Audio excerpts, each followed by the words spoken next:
जैसा कि आप जानते हैं कि the policy which has been introduced by the government, new industrial policy, उसमें बहुत सारे सेक्टर्स के लिए कई सारे जो है वो इंसेंटिव्स अवेलेबल है।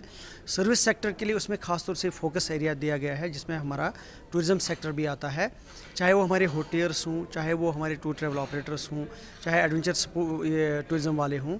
ये बहुत ही अच्छा प्रोग्राम है क्योंकि यहाँ पर पिछले कई साल से कोविड रहा, उससे पहले भी हालात डिस्टर्ब रहे। तो ये प्रोग्राम, इन प्रोग्रामों की वजह से यहाँ बहुत प्रमोट हो जाएगा। लोगों को आज ये पता ही नहीं है कि अवेयरनेस हो जाएगी, कुछ पता नहीं चलता इन चीज़ों का, तो इसकी वजह से अवेयरनेस हो जाएगी और पता चले नई स्कीम्स क्या है, इंसेंटिव्स क्या है, तो इसमें लोग आएंगे सामने।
आज हम लोगों ने तृणमूल कांग्रेस की तरफ से एक संसदीय दल का प्रतिनिधि रूप से मुख्य निर्वाचन कमिश्नर के साथ हमारे दीर्घ बातचीत हुआ।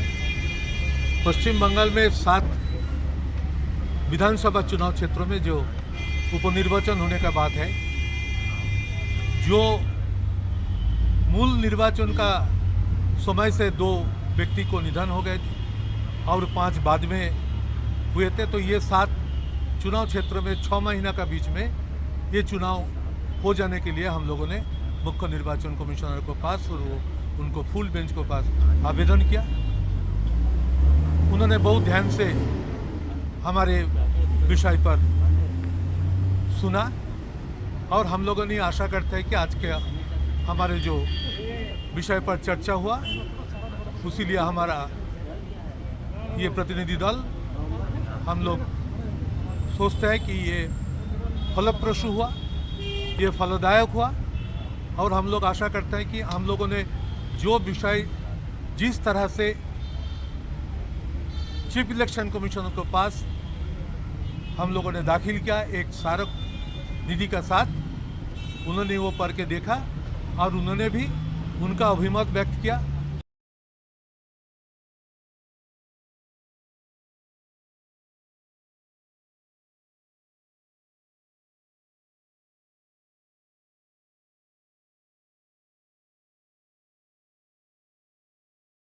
आज दुनिया में तेजी से साइंस और टेक्नोलॉजी के क्षेत्र में भी हम आगे बढ़ रहे हैं और हर क्षेत्र में आर्टिफिशियल इंटेलिजेंस का उपयोग हो रहा है और रक्षा मंत्रालय इसमें कई स्तरों पर आगे रहा है और आगे है। पब्लिक ग्रीवेंसेस के संदर्भ में हम भले ही आज यह एप्लीकेशन शुरू कर रहे हैं, पर मुझे ये कहते हुए बेहद खुशी होती है कि अनेक क्षेत्रों में आर्टिफिशियल इंटेलिजेंस एप्लीकेशन के प्रयोग पर हम काफ़ी पहले से भी काम कर रहे हैं। डिफेंस मिनिस्ट्री के अंतर्गत DRDO ने पिछले कुछ समय में काफ़ी काम किया है और इस संगठन ने सैन्य उपयोग में आने वाले रोबोट्स, सामाजिक उपयोग वाले आर्टिफिशियल इंटेलिजेंस पर आधारित wheel chairs, internet, traffic monitor करने वाले नेत्रा जैसे एप्लीकेशंस, चेस्ट एक्सरे से कोविड डिटेक्ट करने वाले आत्मन आर्टिफिशियल इंटेलिजेंस, आत्मन AI जैसे इक्विपमेंट भी डेवलप किए हैं।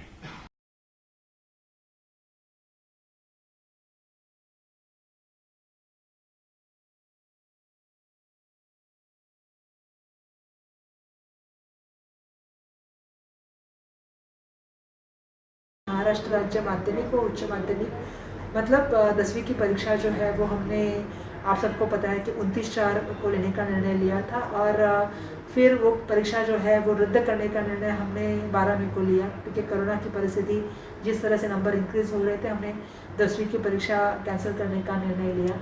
उसका मूल्यांकन करने के लिए जो पद्धत होती है उसका निर्णय हमने 28 मई को करके उसके GR के माध्यम से हमने बताया।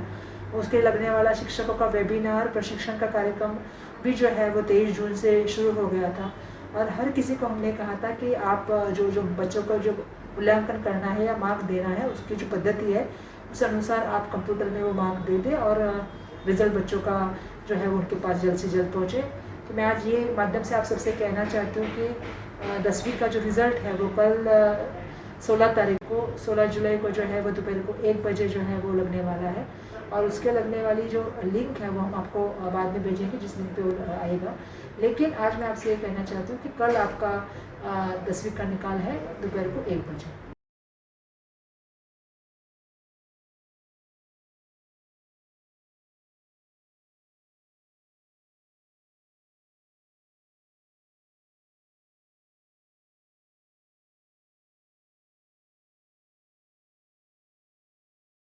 I can tell you only one line reply. The speech is silver and the I think silence is golden. Prime Minister knows very well what is going on in UP. There is no rule of law. How many commission he sent there? He has sent there.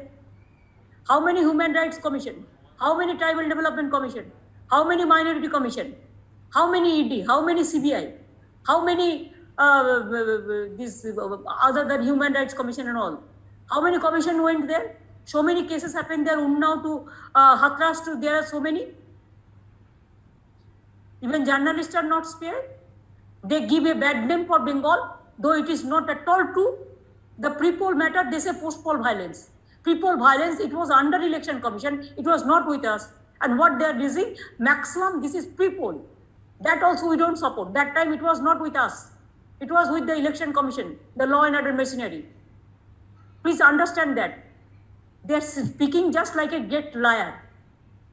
Sorry, liar is an unparliamentary word. They are misleading the people and distorting the facts.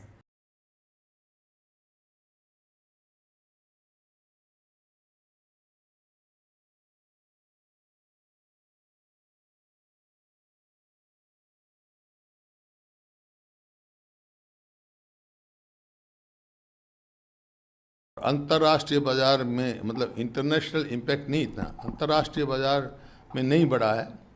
वहाँ सस्ता हुआ है और पहले से जो, और यहाँ महंगा हो रहा है। तो ये एक कमाई का साधन सरकार ने बना लिया है।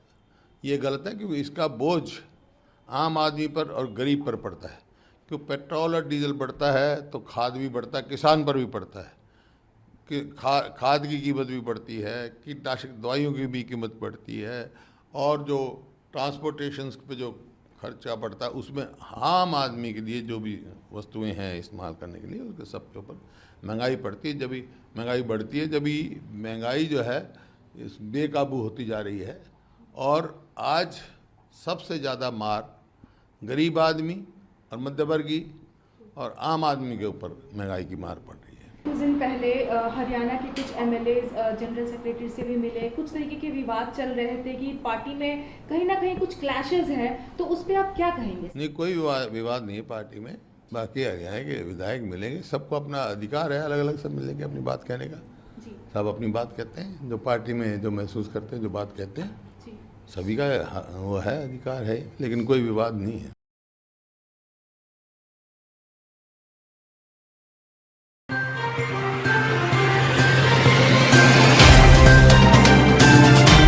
Subscribe now and press the bell icon. Never miss an update.